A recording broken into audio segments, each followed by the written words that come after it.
Bismillahirrahmanirrahim. Assalamualaikum warahmatullahi wabarakatuh. Selamat siang kawan-kawan semua, sahabat-sahabat pengangguran semua ya. Pada kesempatan kali ini saya akan membagikan tentang cara merawat brokoli anggur ini ya, supaya berhasil sampai panen, supaya buahnya ini bisa selamat menjadi seperti ini ya. Nah, kalau bunga anggur yang sedang seperti ini atau seperti ini ya, masih berbentuk brokoli seperti ini ya. Nah, masih berbentuk brokoli seperti ini hindari penyemprotan fungi dan insektisida. Kenapa saya suruh menghindari? Karena kalau kita lakukan penyemprotan fungi dan insektisida dengan dosis untuk mencegah jamur ya, itu mungkin agak sedikit berisiko ya. Apalagi untuk dosis pengobatan ya, itu malah berisiko ya. Tetapi kalau pohon anggur kita itu terkena serangan jamur di fase brokoli seperti ini, itu kita terpaksa harus menggunakan fungi dan insektisida. Tapi itu pun harus menggunakan dosis yang paling rendah ya. Dan itu insya Allah aman, itu sudah pernah saya lakukan. Itu aman, tapi dosisnya harus dengan dosis yang sangat-sangat rendah ya. Nah, dan kalau di fase seperti ini juga kita harus menghentikan pemupukan ya, pemupukan kimia dan sejenisnya. Kalau POC mungkin masih bisa ya, 1 minggu 1 kali. Kalau kita menggunakan pupuk kimia, takutnya dia mengganggu di polinasinya nanti atau masa-masa penyerbukan ya. Jadi sehingga menyebabkan bunga anggur ini tidak bisa maksimal berpolinasi ya, atau bahkan bisa rontok nantinya.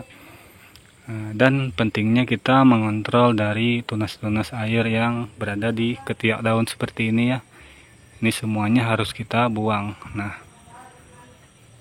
jadi bagaimana Bang kalau mata batnya pecah? Nah, ini mata batnya insya Allah tidak akan pecah ya, karena dia itu menggendong bunga anggur ini ya. Jadi nutrisi itu lari ke bunga ini ya. Jadi tidak akan pecah ya insya Allah. Dan penyiraman pun kita lakukan minimal 1 hari itu 1 kali, atau kalau bisa itu 2 hari sekali ya, tergantung media tanam kita. Kalau media tanamnya itu agak poros, itu bisa 1 hari 1 kali. Kalau media tanamnya itu agak kurang poros ya, itu bisa 2 hari sekali.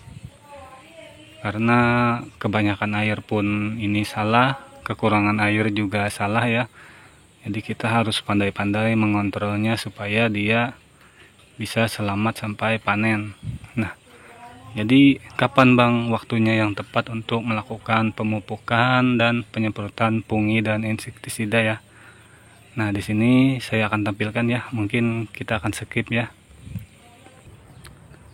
Nah, jadi waktu yang tepat melakukan pemupukan, penyemprotan fungi dan insektisida setelah bunga anggur itu berbentuk berry seed seperti ini ya. Nah, seperti itu. Dan pupuknya kita sudah beralih lagi ke pupuk NPK 1616 atau pupuk seimbang ya. Nah, ini sedang penyerbukan. Nah, ini ya. Nah, jadi kalau sudah seperti ini ya, sudah selesai penyerbukan, sudah selesai polinasi, dia sudah berbentuk berry seed. Nah, itu sudah bisa kita lakukan pemupukan menggunakan Mutiara 1616 atau pupuk seimbang ya.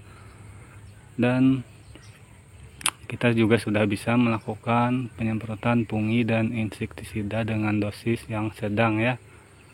Nah, kalau masih yang seperti ini masih dalam penyerbukan, ini juga masih dalam penyerbukan ya. Jadi kita harus mengontrol media tanam kita ya. Jangan terlalu basah, jangan juga terlalu kering ya. Nah, dan di sini ada lagi yang penting ya. Jadi kita harus membuang daun-daun yang menutupi bunga anggur ini ya. Nah, seperti ini ya. Nah, ini kenapa kita buang? Karena kita tidak mungkin kan melakukan penyemprotan fungi dan insektisida ya. Jadi kita harus buang ini untuk menghindari kelembapan supaya jamur tidak berkembang di sela-sela kelembapan dari tertutupnya daun ini ya. Jadi kita buang daun-daun ini, kita rapikan. Dan tadi yang perlu diingat, kita harus membuang setiap tunas air yang tumbuh di ketiak daun di tersier yang membawa bunga ya. Kita rapikan saja seperti ini ya. Nah, ini tidak akan pecah matabatnya. Nah, jadi setelah seperti beres tadi, itu kita kembali melakukan penyemprotan, pemupukan, itu kembali ke pemupukan vegetatif ya, atau masa pertumbuhan, dan perawatannya pun kita kembali ke perawatan pertumbuhan ya. Kita harus menjaga beri-berinya itu dari serangan jamur ya, karena sangat rentan dari serangan hama seperti jamur. Dan di bunga-bunga ini biasanya kutu-kutu kebul itu sering mau bersarang ya. Jadi kita harus buang setiap daun yang melindungi bunga anggur kita ya, itu supaya tidak adanya kelembapan yang berlebihan ya. Nah, mungkin itu saja. Apabila ada salah dalam perkataan di sini, saya mohon maaf ya. Saya pamit di sini. Wassalamualaikum warahmatullahi wabarakatuh. Semoga pohon anggur kita semua itu bisa berbuah dan bisa kita panen ya. Nah, saya pamit.